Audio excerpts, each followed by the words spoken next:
This video is for anyone who feels like their rental space doesn't feel like themselves. Having a rental as someone who loves design can be a little tricky, especially if you live in a new build apartment that's super contemporary, gray, box-like. It can limit you, especially if you are a warm-toned girl or you love antiques. It can be hard. I already have a video on how to decorate a gray apartment, so check that out. But this one's more about if you live in any type of rental and you want to figure out a way to make it show your personality and who you are, this is for you.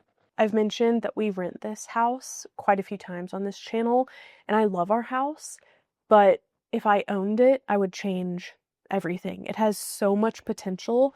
It's such a cute house, but everything I want to do is not allowed. I've already painted, and that's kind of like the maximum that we're allowed to do. But if I owned this place, it would be quite different. But I can't. So this is what I would do instead.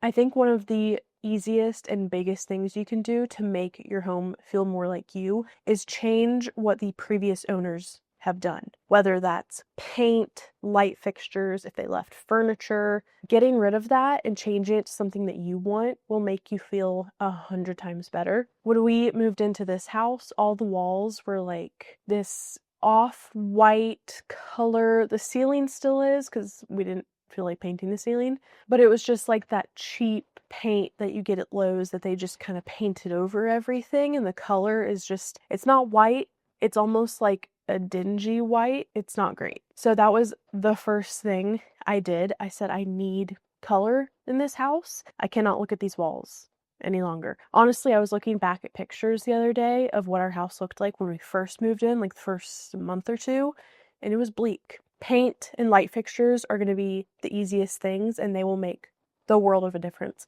I've talked about the brand Tulip a lot on this channel. They make boob light covers, and they actually gifted me one, which was so nice, and it's my favorite thing ever. It's this bright yellow color, and it made the world of a difference. The light fixtures in this house before we changed them were outdated to say the least. And we just got light fixtures from IKEA or Amazon. They're just like globe lights or a paper lantern or anything like that. And I promise it made our house look astronomically better. I would also highly recommend getting rid of any furniture the last tenant left. If you were in contact, they left furniture, or they just left it because they didn't feel like moving it. Whatever the case may be, if it's not your style, get rid of it. Because that obviously doesn't feel like you because it's not yours. And it doesn't make you feel like you're moving into a place with a fresh start. It's like there's already stuff here, so that's clouding your vision of what to do next. So just having a clean slate, a nice color palette you love, very, very helpful. My next tip, which I think maybe a lot of people can relate to, is you're playing it too safe. I know rentals can be scary because a lot of rentals, especially apartments, you can't paint, you can't put holes in the wall. There's a lot of things you can't do. So it almost feels like, okay, if I can't do anything, I'm just not going to do anything. But it's all about finding pieces that are rental friendly, easy to put together, easy to take down, command strips, just kind of life hacking your way around the apartment or rental house rules. Playing it too safe is also something I've found people do even if they own a house because they're only thinking of the resale value, which personally, if I owned a house, that's the last thing I'd be thinking about. If I own a house one day, which it'll happen one day, I'm going to do everything I've ever wanted to do in that house. So personally, I think throw caution to the wind.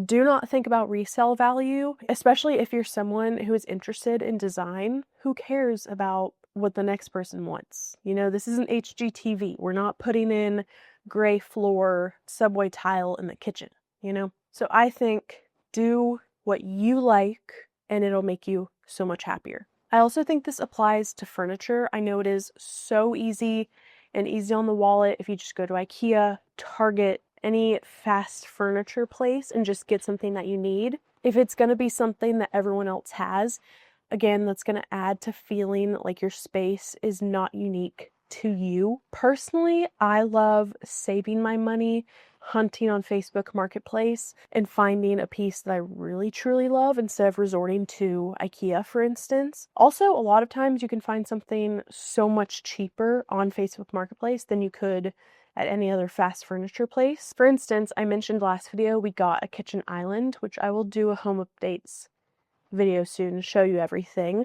But that island is very big, handmade, really cool looking. It was $160. I originally was thinking about getting an island from IKEA, and it would be a lot smaller, not as cool looking, and $300 instead of $160. So that's just an example of we waited a while, and I know it can be annoying to wait, especially if you want something right then and there, but I think there is something to be said for waiting for the right piece, because when you find it, it's the best feeling ever, and it feels a lot more special and unique than if you were to just pick something up because you needed it, you know? I think it's always nice to do your own digging and go on Etsy, eBay. I've been really into eBay lately, Facebook Marketplace, and really deep dive into what exactly you're looking for. Personally, I've been on a Pearson Ward kick. I've just been finding so much inspiration from them lately. I've been really hunting down things on eBay. For me, I just look at photos of their projects or their shop. I take notes on what decades their art collection comes from, what style or textures they use in their home goods. So I just take all of those notes and plug them into eBay to find my own style. My next tip goes along with the painting and changing things that are already existing, and that is your walls are still blank. Now, I will say I have trouble with this. For whatever reason, I know exactly the type of art I love and I buy it, but then it just sits around because I, for the life of me, cannot figure out where to put it. I don't know why. It's really not that deep. Like, I'm not afraid of putting holes in the wall. It's like I just don't know where to put them sometimes. So I get that, but I do think if you've lived in a house for a year, it's time to put up the art. I think if you rent, art is something that is so helpful. I think it can transform your space more than paint, more than light fixtures. For this, I would really recommend, again, using secondhand resources, thrifting, antiquing. I think it's so cool when you have a really ornate frame or a collection of frames and pictures and paintings, and you put them in a smaller space, like a bathroom or a kitchen. I think this makes such a big difference because if you have everything in modern frames and you live in a modern apartment, it can just get very one note. And I think especially if you have a certain design aesthetic, let's say Pearson Ward, for instance, very eclectic, vintage, warm tones, having everything modern with your modern apartment is not going to do you any favors. I really recommend branching out and trying to research, like I said, on eBay, certain design elements, color palettes, whether it's a portrait, abstract, still life.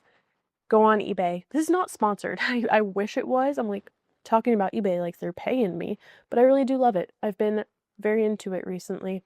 And I do think it is a nice alternative if you don't have a lot of thrift stores around you. eBay is kind of like a gigantic thrift store because you can find exactly what you're looking for rather than like traveling around, going to different thrift stores, hoping to find something. Even though that is very fun, and I still recommend doing that, sometimes you can't do that. So if your walls are still blank and you've been there for a hot minute, throw some art up on there. Just hang up a random picture and take like an hour or two and just move stuff around. We just recently did this because I have so much art in our house that's just hanging out in a closet and I didn't know what to do with it. So I finally hung up like 2 of these pictures. There's 2 over there. It's only been a year and a half of us living here and I'm just now figuring out where the art goes. But like I said, it makes a big difference and it's much better than having blank walls. My next tip, and this can be hard to fix, but I think you can do it. It is everything in your home is mismatched, hand-me-down furniture. Now trust me, if you're on a tight budget, hand-me-downs can be a lifesaver. This I know, this I have experienced. But there comes a time where it's time to let those things go and find your own. Now, I'm not saying you need to buy everything at once. You need to blow multiple bags on furniture. No. I do think either upgrading what you already have, maybe a little DIY project, adding pillows, adding a cushion cover, anything like that to make it a little more you is very helpful. So I would suggest one by one, maybe it's a coffee table, and then it's a chair, and then it's a lamp. Getting rid of those hand-me-down pieces, if they don't feel like you, is going to make you feel so much better about your space. This is what we did. Again, when I looked at pictures of our house when we first moved in, it was bleak. Everything, there was some furniture from the last tenant, and then our coffee table was way too small, and our couch had no pillows on it. It was rough. And slowly but surely finding pieces that fit our aesthetic and the size of the house and everything like that, I just felt astronomically better about the space. Tip number 5 is you have no texture in your home. Everything is the same, whether everything is wood or everything is fabric or everything is a faux material. It just leads to a very flat, sad house. This is especially true in apartments. I always lived in the same apartment complex when I was in college, and those were just very standard, new build, gray granite countertops, light wood floor. It was great, but everything was boring looking. So what I did was I got a couch. I thrifted a couch that was like a satiny floral material. Not comfortable, but it was cute. And then just different side tables of different materials, lamps, artwork, and it really did help. I also think window treatments are really important here. We, any day now, are going to get blinds, new blinds for our windows because ours just don't work.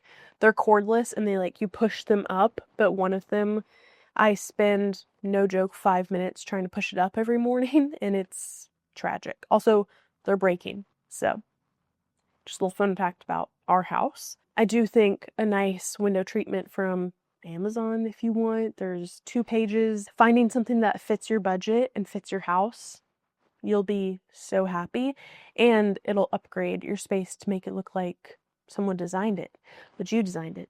I mentioned faux materials. I can't with faux materials. And when I say that, I mean faux leather, faux marble. I can't with faux marble. That's the only thing where I've never seen it in someone's house that looks good. I can pretty much get behind any design choice someone makes, but the faux laminate marble, please put it down. I think even wood laminate looks better than that, but the marble, I can't get behind. I'm sorry.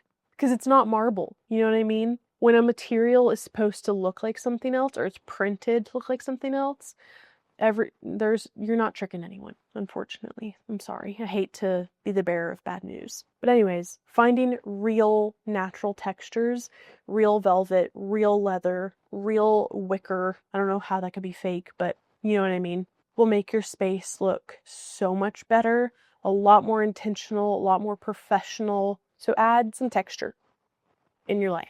The next tip, the I'll do it later mentality. I've been there. Like I literally just mentioned with the art, I took a year and a half to figure out where exactly I want it. But eventually, especially if you're renting, your lease is going to be up and then you never did it. So my tip, just do it now. Even if it looks bad or you think it looks bad, live with it for, I don't know, a week or 2, maybe a month, and then change it around, especially if it's art, maybe you're moving the furniture around. It's better to just do a rough draft and kind of throw it at the wall and see if you like it than just never doing it. Because if you never do it, you never know what you're going to like. And style develops over time. My style has definitely developed while living here. And I've added and taken away bits and pieces in our home over the year and a half, almost 2 years, that feel much more me. And it just kind of grows your design mind. And if I hadn't done any of those changes, if I hadn't painted, if I hadn't changed the pillows or the chairs, nothing would have grown and developed. My style evolution would be non-existent. So I think it's really important to kind of exercise your design mind and just put something out there, you know? It doesn't have to be a drastic change, it just needs to be a change. My next tip, which can be so easy to do, I am a victim of it for sure, but your space just looks like Pinterest and not in a great way.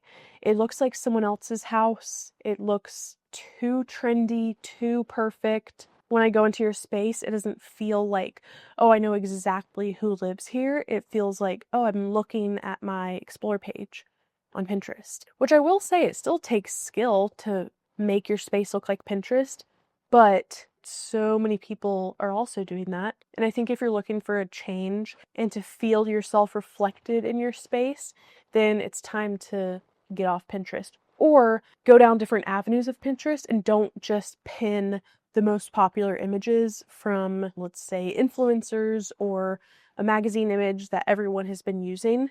I'm a Pinterest addict. I love it, but I know when I've been on it too long because obviously those pictures are perfect, especially if they're from a publication, they're prop styled, they're supposed to look perfect. So I like to try and take bits and pieces from each and implement it in my home instead of trying to make the whole space look like this one image. My second to last tip is everything in your home is ugly but necessary. Ugly is a mean word, but sometimes things are ugly.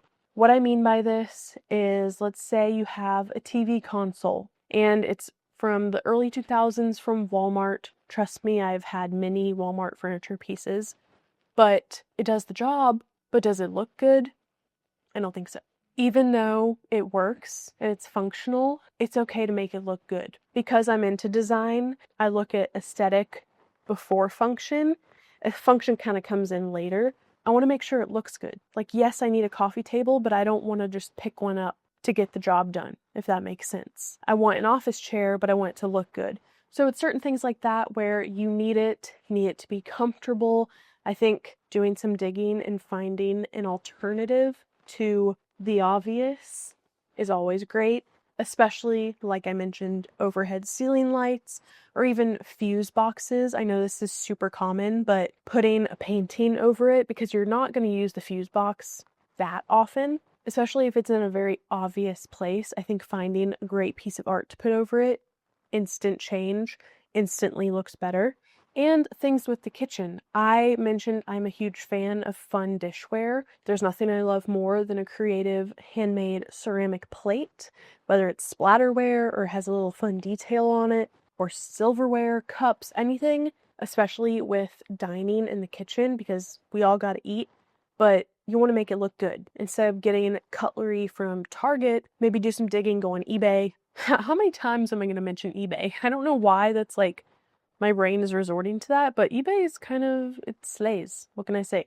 Doing some digging, basically. My last tip goes along with what I just said, and it is everything is functional, but not personal. I mean, there are so many things that we need on a day-to-day basis that need to function correctly. They need to be utilitarian, but they just don't feel like it's true to you. I think there are so many avenues you can go down if you want to change something that you use every single day to make it something really special. For instance, a tissue box. I've seen people take like ceramic vases and take out all the tissues and put them in that vase, and it looks so good. It's so fun, and it's very unique compared to just a paper tissue box. I've also seen people take pegboards and put them on their kitchen wall and hang up their pots and pans on that pegboard. That is very functional, but it also looks really nice. And this is also helpful if you don't have a lot of cabinet space. I love the look of something that's utilitarian, but also stylish. The kitchen is a great place to start if you need things that are functional, but you want it to look good. There are so many things you can get. Really cool cutting boards, a salt cellar, having really cute bowls for your fruit. These are so easy to do, such simple fixes.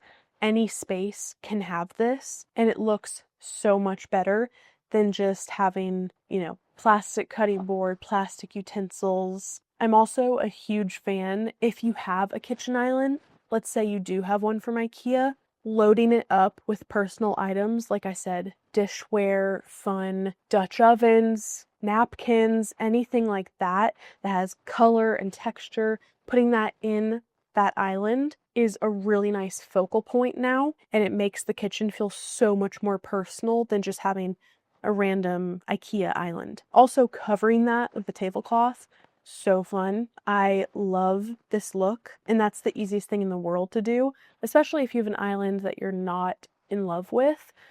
Throw a fun tablecloth on it, and there you go. I think this last tip is one of the more important tips because we all, like I said, need things to function, especially in an apartment, because you're dealing with probably a smaller scale space. And if you can't change anything, finding items that you'll use every single day, but really, really feel like you. Because when you're in a rental, sometimes it can feel like you're just like at a weird lull with the space because it doesn't feel truly like yours, but at the same time, it still is yours. So you want to do something, but you're kind of stuck and you don't know what to do. Making these really small changes will have a larger impact than you think. Basically, one of my biggest tips is just to keep collecting, keep getting stuff, throw it up on the wall, try something unconventional, try layering. Layering makes such a difference in a space.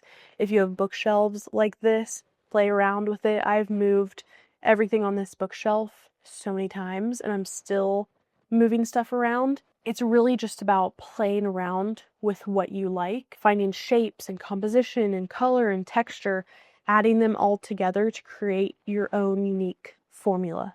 Rentals can be hard. I'm right there with you. There are, like I said, a million things I would do to this house, but alas, we got to be content with where we live.